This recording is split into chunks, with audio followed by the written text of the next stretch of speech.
On October 7, 2023, the terrorist group Hamas attacked Israel. These events became known as the largest Israeli tragedy since the Yom Kippur War. Over 200 civilians and 500 soldiers were killed by the terrorists. With Israel's response, a very large number of deaths in Gaza ensued as well, but the total number of casualties remain unknown.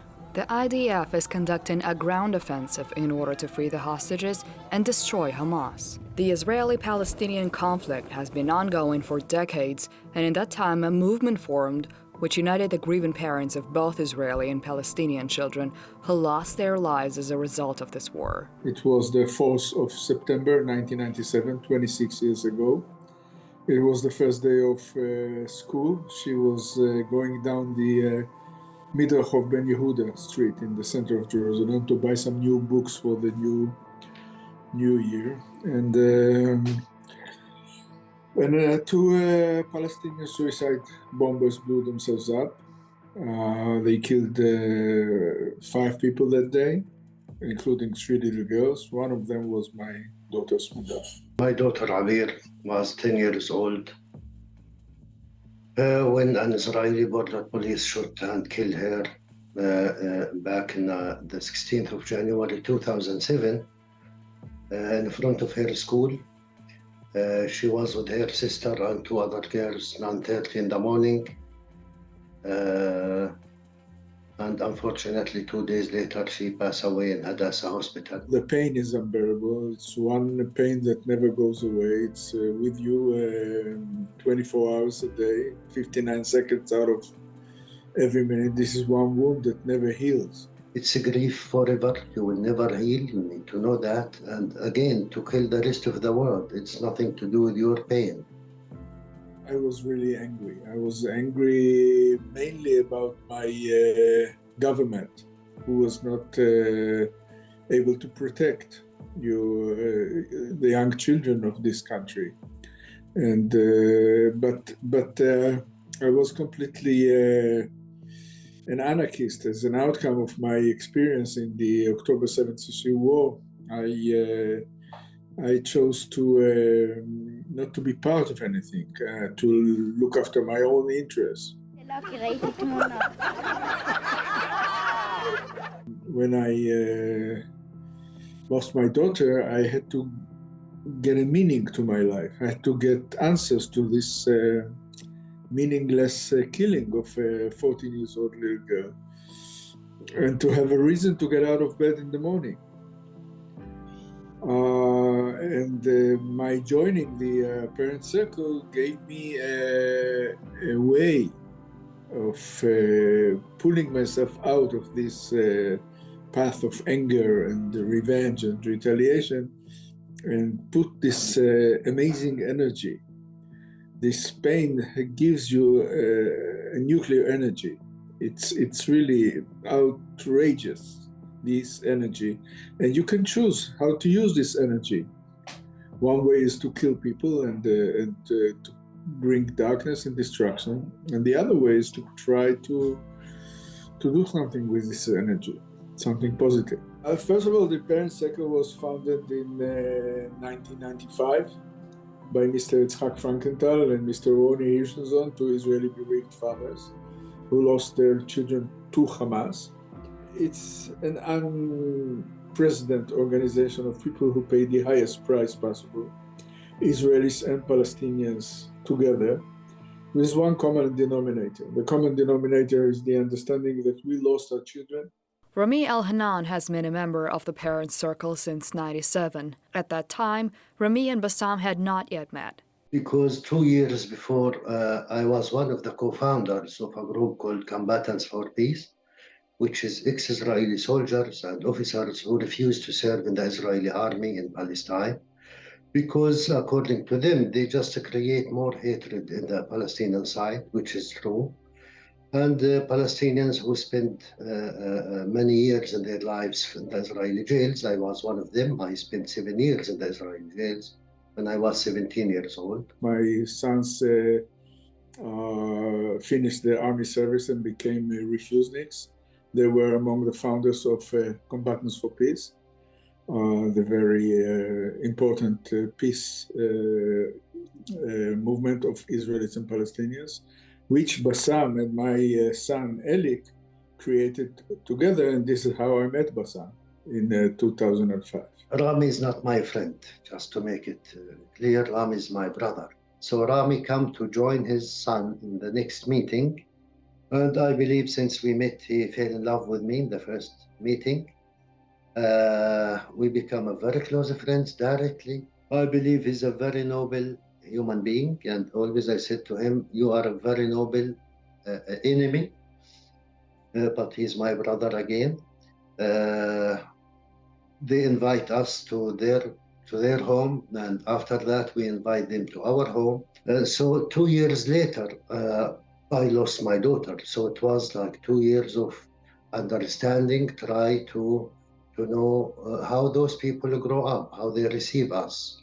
At the same time, I want to show them that we are just human beings, normal human beings. We just want to live, to raise up our kids and educate them in a normal way. 25 years ago, when I joined the Parent Circle, in a meeting where for the first time in my life, I've met Palestinians as human beings. I was 47 years old, and I'm still ashamed to admit it was the first time in my life. And I remember seeing this old Arab lady coming down with this long black traditional Palestinian dress. She had a picture of a 6-year-old kid on her chest, exactly like my wife carried the name of our daughter, Smadari.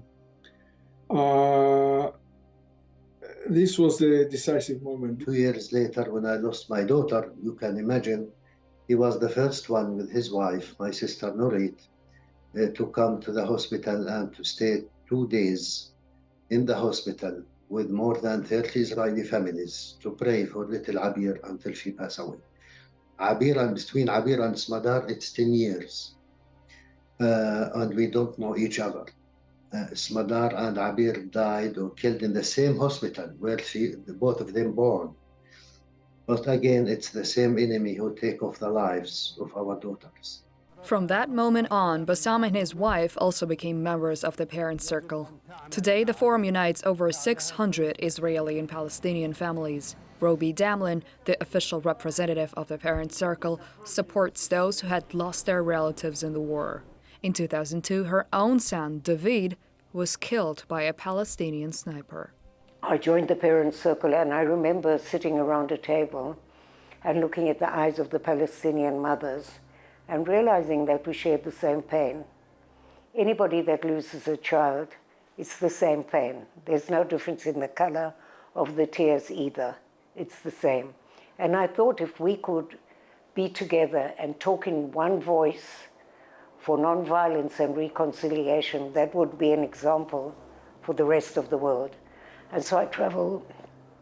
I can't tell you how many countries I've been to and how many audiences I've spoken to all over the world. And one night I'm sitting next to my computer and there's another knock on my door. And when I go to the door, there are 3 soldiers. When there are 3 soldiers, only means one thing.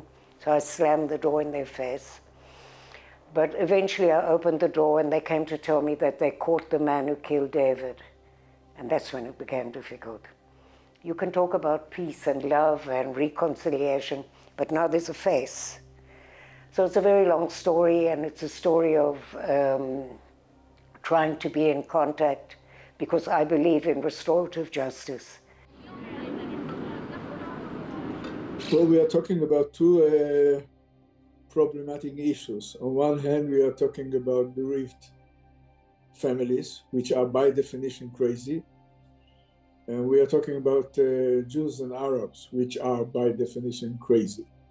So when you put them into the pot, it will boil, and there are many issues, and there are many emotions, but the common denominator, what unites us, is this understanding that we are in this together. So my son was 13 years old, the one now he's 30.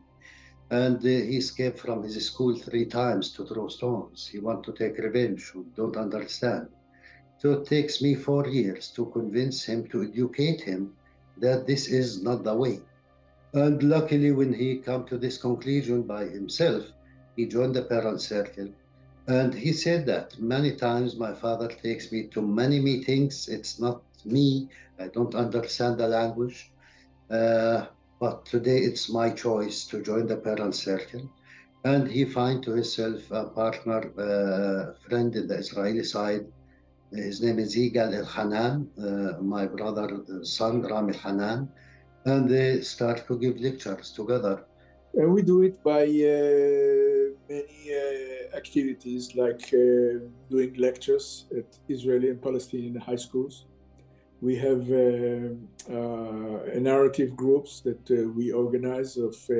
We invite Israelis and Palestinians to sit together for a session of 15 meetings in which they learn how to listen to each other.